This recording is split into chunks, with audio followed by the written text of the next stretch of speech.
Boa tarde, Laura. Boa tarde, Rodrigo. Boa tarde para todo mundo que está nos assistindo. Muito bem. Boa tarde para você que mora nesse país em que a Polícia Federal já avalia como bloquear possíveis rotas de fuga de Jair Bolsonaro se ele, de fato, for condenado à prisão. Do que nós estamos falando? Você já deve imaginar, né? Mas tem essa manchete aqui de agora a pouco no G1. Olha aí. Investigadores avaliam as rotas de fuga e possíveis destinos para o Bolsonaro caso a prisão seja decretada. É claro que tem que se esperar o processo, o julgamento, isso deve avançar até o fim do ano, a não ser que o Bolsonaro apronte.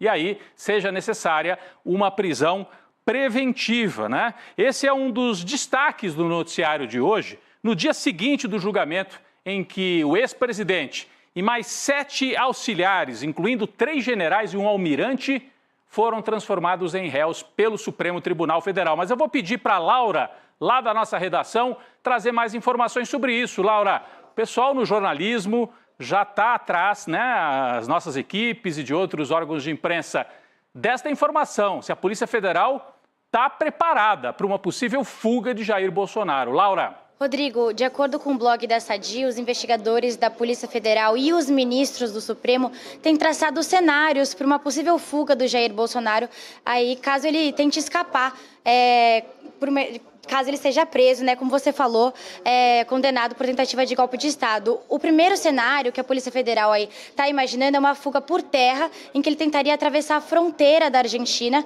e aí depois ele partiria para os Estados Unidos. Isso porque ele tem ele é aliado, né, do presidente da Argentina, Javier Milei, e também do presidente dos Estados Unidos, Donald Trump. Os investigadores da Polícia Federal, inclusive, admitiram que não é possível fiscalizar toda a fronteira do Brasil com a Argentina, então talvez seria possível aí o Jair Bolsonaro tentar atravessar a fronteira por terra. Um segundo cenário seria tentar atravessar por jatinho, e aí ele iria para a Argentina também e depois ele partiria para os Estados Unidos de novo. Mas vale ressaltar que o ex-presidente, agora réu, ele já deixou claro que ele não vai tentar, não pretende aí deixar o Brasil, né, Rodrigo?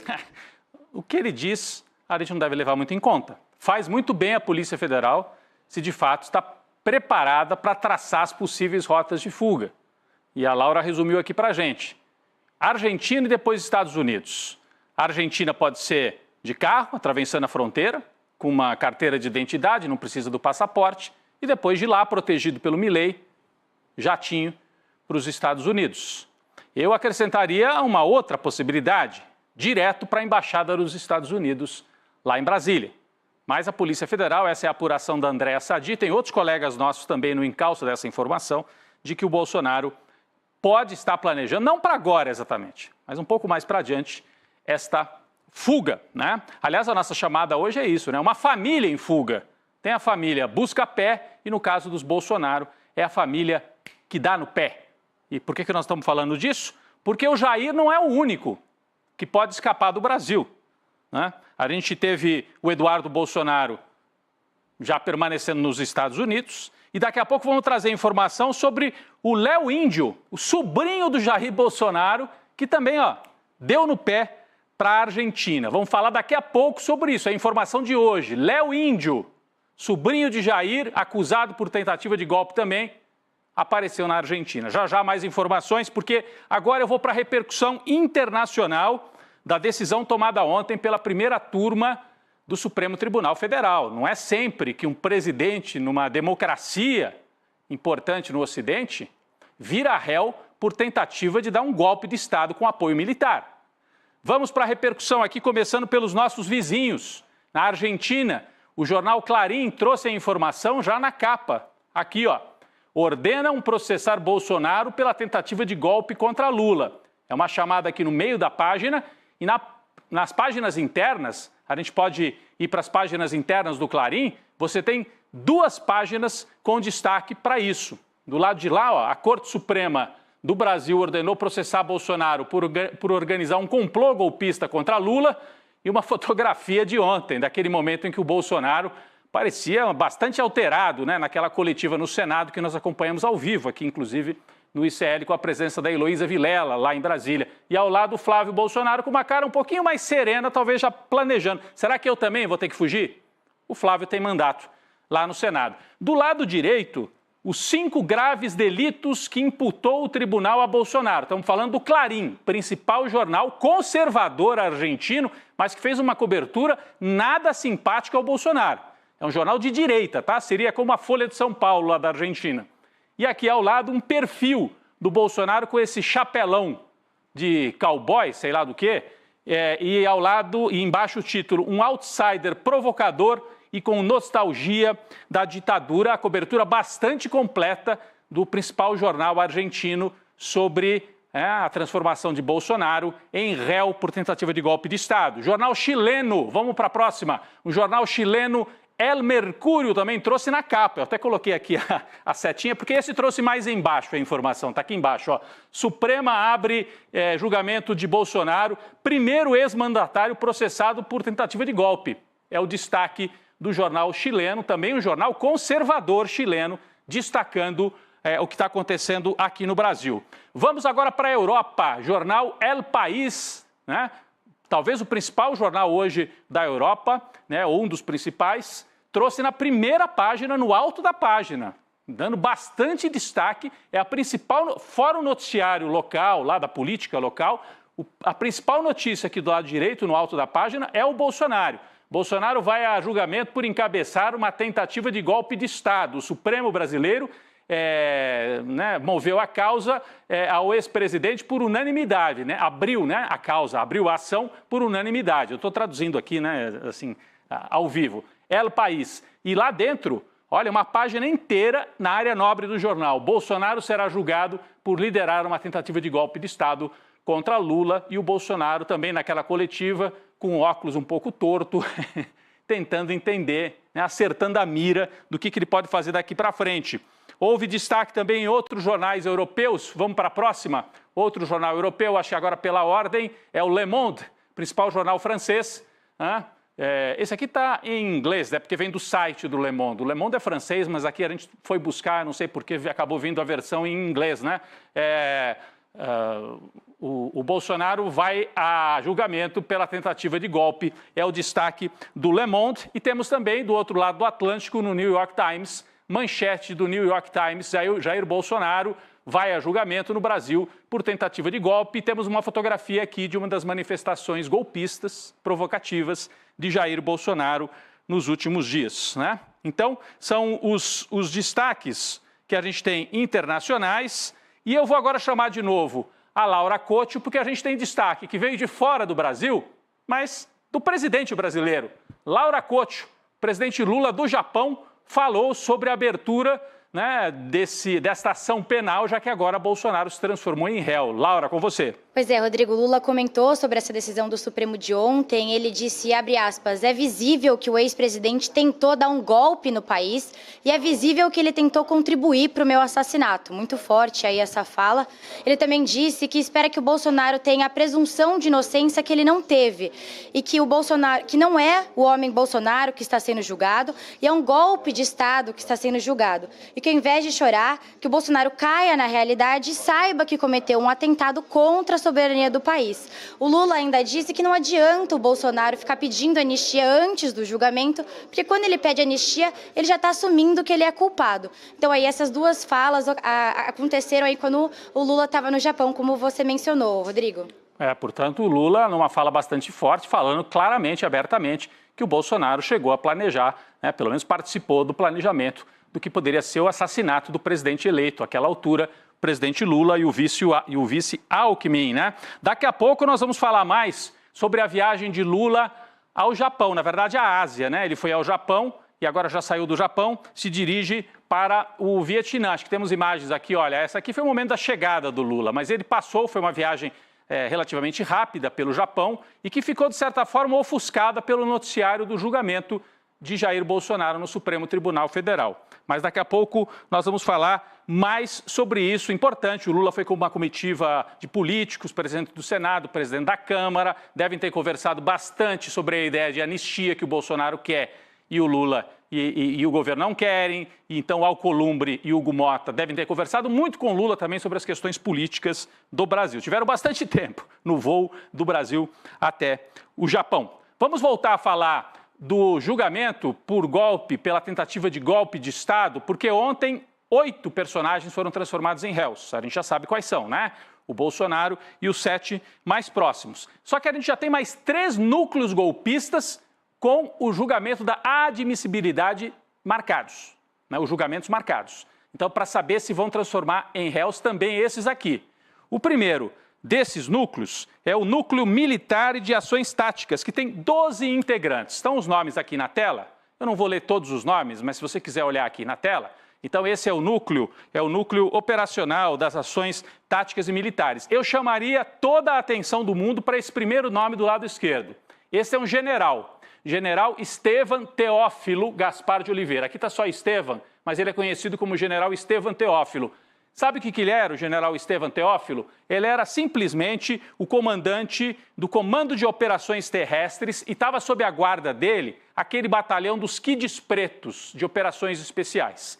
Ele tinha a função de, se o golpe desse certo, dar todo o apoio de tropa para consolidar o golpe de Estado. Então, ele e esses outros 11 que estão aqui, todos militares, terão a sua decisão, se viram réus ou não, nos dias 8 e 9 de abril, logo, logo. Então, o Supremo logo pode transformar mais 12 desse núcleo também em réus. A gente agora pode virar a página, que a gente tem mais um núcleo importante, é o núcleo do gerenciamento, por assim dizer, gerenciamento de ações golpistas. Aqui tem nomes, alguns deles mais conhecidos. Silvinei Vasquez era o comandante da Polícia Rodoviária Federal. Você lembra o que ele fez no segundo turno de 2022? Trancou as rodovias. Está nesse núcleo aqui que vai a julgamento. General Mário Fernandes, também um general importante nas operações golpistas, naquele núcleo. Lembram? Punhal Verde e Amarelo, Grupo Copa 2022, que a Polícia Federal descreve muito bem no seu relatório final. Esses dois estão nesse núcleo do gerenciamento golpista. E, além deles, Marília Ferreira de Alencar, que foi diretora de inteligência do Ministério da Justiça na gestão de Anderson Torres, Fernando de Souza Oliveira, delegado da PF, Marcelo Costa Câmara, coronel da reserva e assessor no palácio do ex-presidente Jair Bolsonaro. Esse Marcelo Câmara não aparece muito, mas é um personagem central, operava ali dentro do palácio ao lado do Bolsonaro. E Felipe Garcia Martins Pereira, é o único que não é militar. Não, tem também a Marília, que também não é militar. O Felipe Martins é aquele que já fez gesto considerado nazista e tal, um operador aí da extrema-direita bolsonarista. Esse núcleo de número 2 vai a julgamento dias 29 e 30 de abril. Então vocês percebem que a gente já tem vários núcleos aí que vão ser julgados também para completar 34 pessoas. Por enquanto, só 8 viraram réus. E temos um terceiro, com o julgamento previsto também para o mês de maio, 6 e 7 de maio, que é esse que está aqui na tela. Ailton Gonçalves, Ângelo De Nicoli, Carlos César Rocha, Jean Carlos Rodrigues, Guilherme Marques de Almeida e Marcelo Araújo Bormevê, talvez nomes menos importantes, mas que tiveram também influência nessa operação golpista, segundo a Polícia Federal. Todos esses núcleos podem ser, tem personagens que podem ser transformados em réus nas próximas semanas. A gente fica de olho nisso tudo, porque foi só o começo ontem, gente, foi só o começo. Tem vários outros núcleos de golpistas para serem transformados em réus. Bom, a coisa não está indo mesmo muito bem para os golpistas, não é? Vamos voltar à nossa redação com a Laura Couto, que tem mais atualizações sobre isso. Eles querem anistia. Laura, qual é a notícia que nós temos de hoje? Rodrigo, alguns interlocutores do presidente da Câmara, Hugo Motta, disseram que no momento a chance dele pautar no plenário o PL da anistia para os golpistas do 8 de janeiro é de 0. O motivo seria porque o Hugo Motta acredita que isso ia causar um desgaste na relação com o presidente Lula, com quem ele tem se aproximado bastante. Mas os aliados do Bolsonaro, eles estavam com a expectativa de aprovar o PL da anistia ainda na primeira quinzena de abril, mês que vem, né, Rodrigo? Exatamente. Então, eles têm essa pressão para aprovar. Quando você fala PL, é projeto de lei, não é o partido PL, Partido Liberal. É o projeto de lei da anistia. Eles têm essa expectativa. O Hugo Motta anda dizendo, através de interlocutores, que não vai pautar.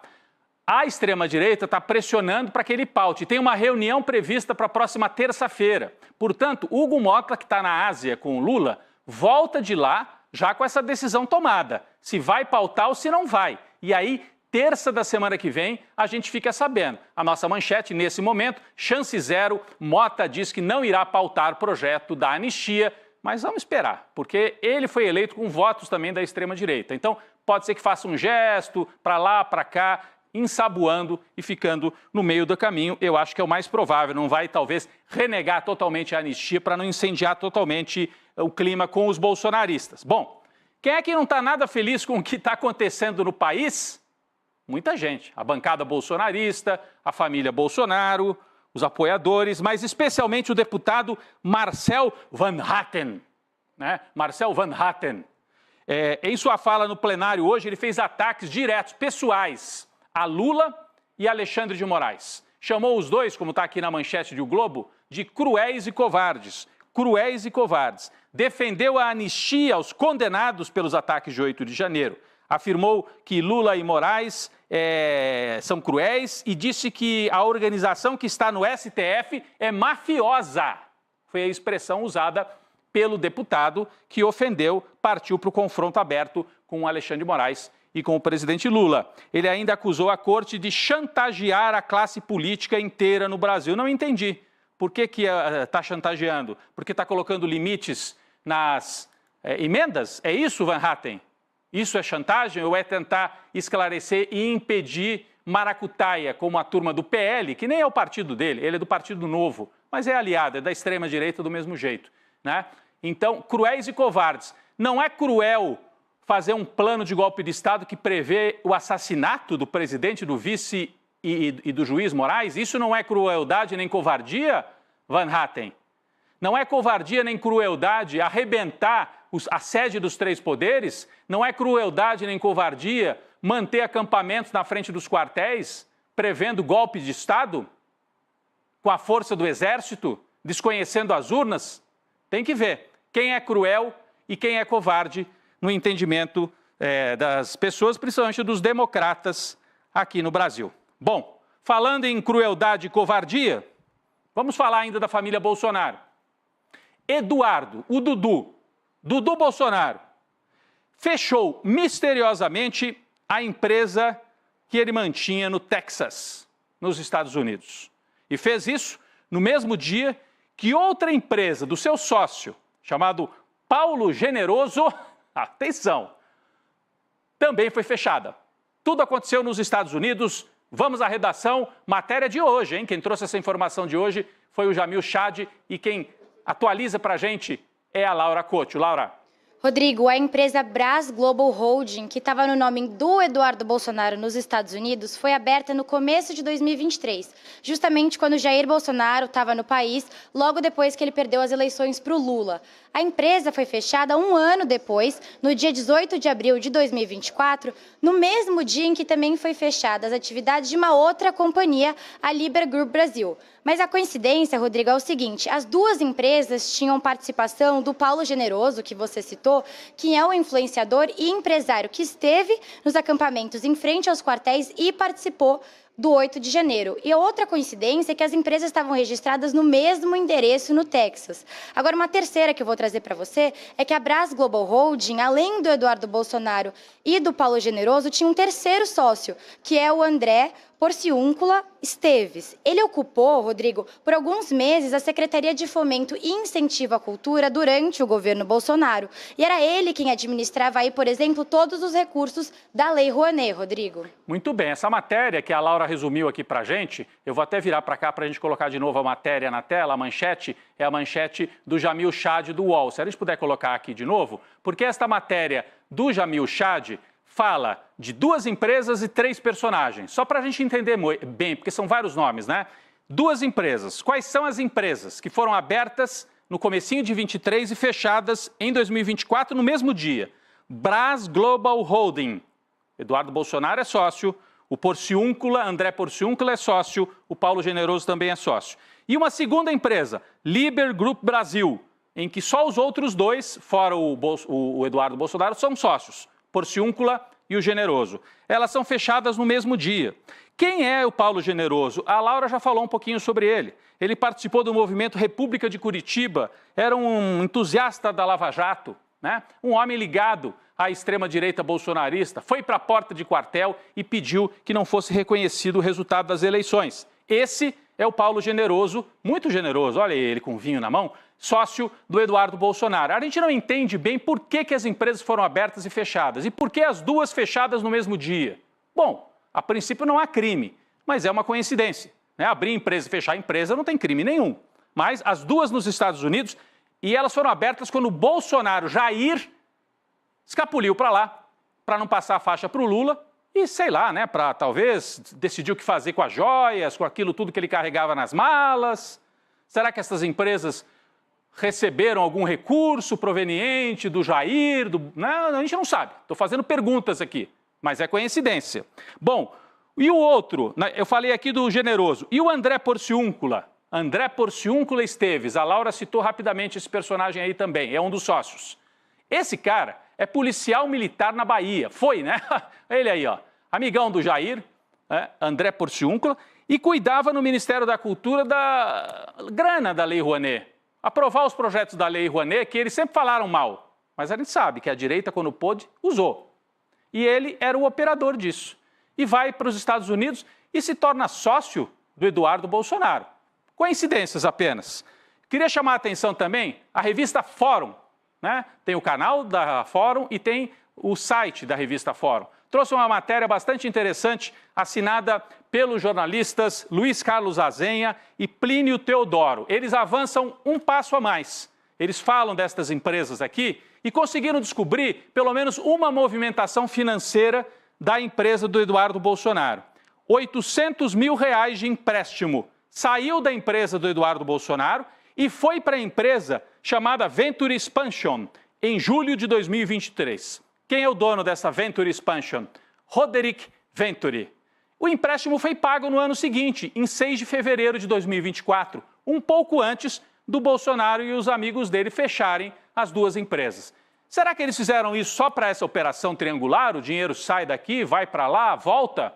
É outra questão que nós deixamos em aberto, não estamos acusando ninguém, porque aqui no caso é duas empresas abertas e fechadas, mas o Jamil Chad vem ao vivo no ICL Notícias segunda edição com mais informações e mais detalhes sobre as estranhas operações financeiras de Dudu Bolsonaro nos Estados Unidos. Por último, um destaque desta matéria aqui, para mostrar que o Paulo Generoso, além de generoso no nome, era um ativista do golpe. Aqui ele troca mensagens com um outro amigo e diz assim: os generais têm 10 dias para decidir quem irá para a cadeia, Bolsonaro ou Alexandre de Moraes, e terão que se explicar para o povo depois. Fica a dica. Isso ele postou em 2022.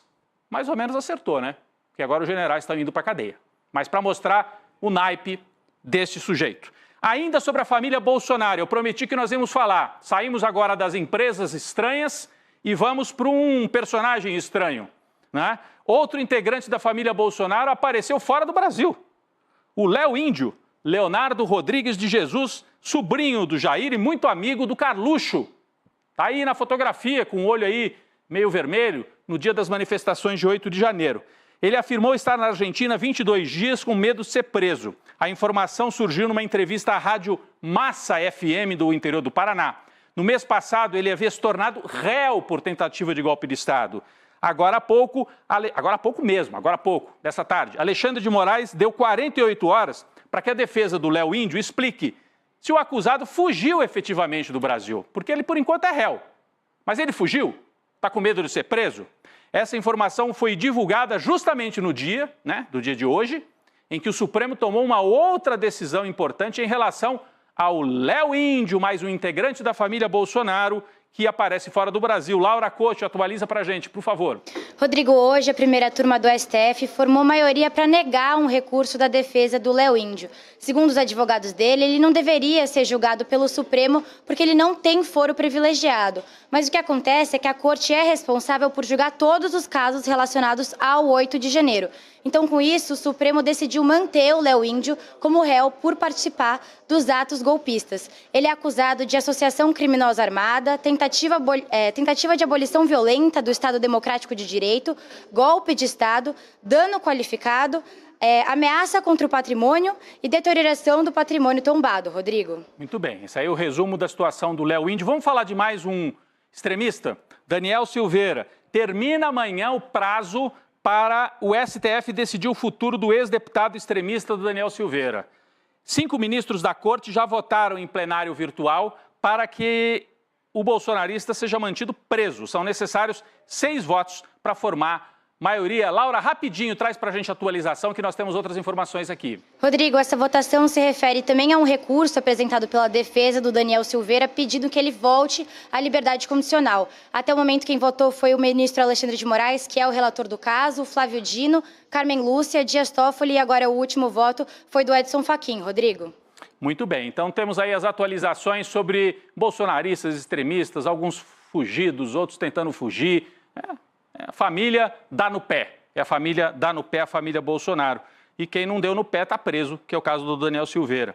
Lula, voltamos agora a falar sobre a viagem de Lula para a Ásia, né? O presidente Lula começou essa viagem pelo Japão, ele e a primeira-dama Janja chegaram a Tóquio na noite de segunda, foram recebidos pelo imperador Naruhito e a imperatriz Masako. A cerimônia de boas-vindas com honras militares aconteceu no Palácio Imperial. Foi planejada com o objetivo de ampliar parcerias comerciais entre o Brasil e o Japão. Laura, traz pra gente, porque, como eu disse, essa viagem ficou um pouco ofuscada pelo julgamento do Bolsonaro. O Lula está tentando fechar acordos, vendas de aviões do Brasil para o Japão, entre outras coisas, né? Rodrigo, o presidente Lula foi acompanhado também pelo presidente do Senado, Davi Alcolumbre, o presidente da Câmara, Hugo Mota, o senador Rodrigo Pacheco e o deputado Arthur Lira. Um destaque importante é que as visitas ao estado do Japão são organizadas no máximo uma vez por ano. E a visita do Lula é a primeira organizada no país desde 2019, então há 6 anos sem receber nenhum chefe de Estado. E é justamente nesse ano que o Brasil e o Japão celebram 130 anos de relações diplomáticas.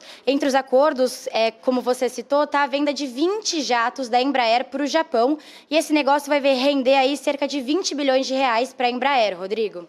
Muito bem, Laura. Agradeço aí pelas informações. Enquanto a Laura falava, eu estava lendo aqui se tinha mais alguma atualização sobre Lula, que está indo para o Vietnã, né, para completar essa viagem à Ásia. Vamos rapidinho para o Rio de Janeiro, porque acontece nesta tarde uma manifestação em memória de Rubens Paiva. O Ocupa Rubens Paiva, tortura nunca mais, em frente ao batalhão da PE, Polícia do Exército, antiga sede do DOI-CODE, onde ele foi morto, onde ele foi torturado e morto.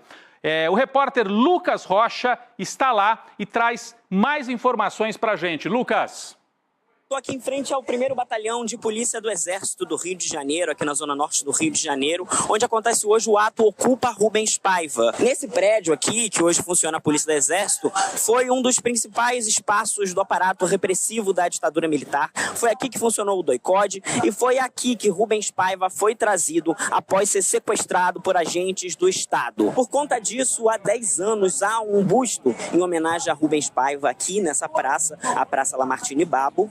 E hoje, nesse ato, estão presentes movimentos sociais, parlamentares, e virá a família de Rubens Paiva para receber uma moção em homenagem à luta dessa família por direitos humanos. Esse ato também tem como lema Tortura Nunca Mais e reivindica que aqui seja construído um museu da memória, onde já foi centro de tortura. Esse ato também é importante reforçar, acontece um dia depois que o ex-presidente Jair Bolsonaro se tornou réu por tentativa de golpe de Estado.